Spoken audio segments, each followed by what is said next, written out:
Au début de leur vie, les aurélies sont de minuscules polypes accrochés au fond de la mer.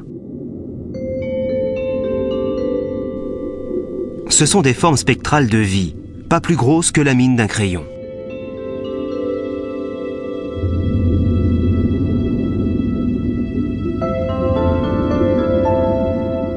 Comme beaucoup d'autres cnidaires, elles semblent parfaitement ordinaires.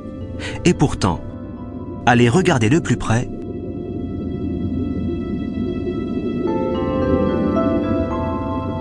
en fait, seulement quelques fois par an, les aurélies subissent une des transformations les plus fantastiques du royaume animal. À un moment donné, ces polypes vont commencer à se diviser. C'est pratiquement comme s'ils fabriquaient des petites lamelles posées les unes sur les autres.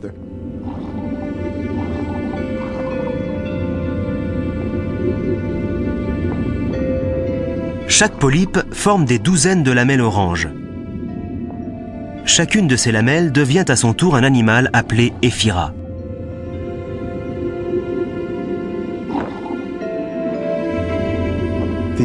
Éphyra est en quelque sorte le stade adolescent de la méduse.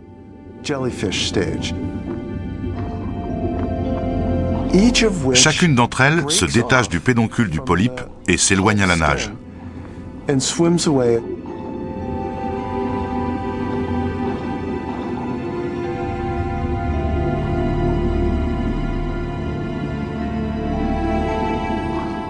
Il y a des millions d'années, c'est sans doute de cette manière-là que les anciens cnidaires se sont libérés du fond de la mer.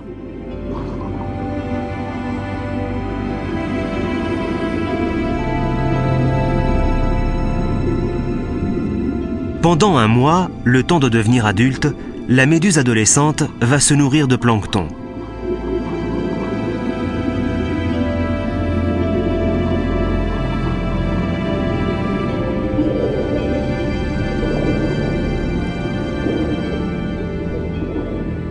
Une fois leur croissance achevée, ces animaux peuvent mesurer jusqu'à 60 cm de large.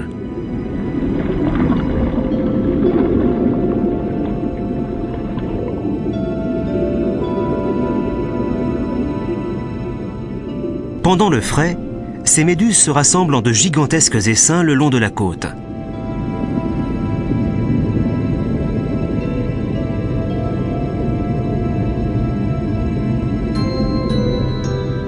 Les mâles projettent des filaments de sperme dans l'eau.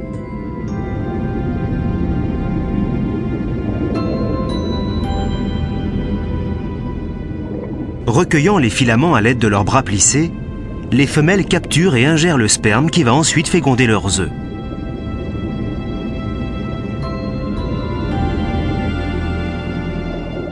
Accoutumés aux grands espaces, leurs corps délicats peuvent être écrasés par la multitude. Lors de ces grands rassemblements, nombre d'entre elles succombent. En l'espace de quelques jours, leur chair fragile se décompose et disparaissent. Mais leur progéniture prend racine sous forme de minuscules polypes et le cycle recommence à nouveau.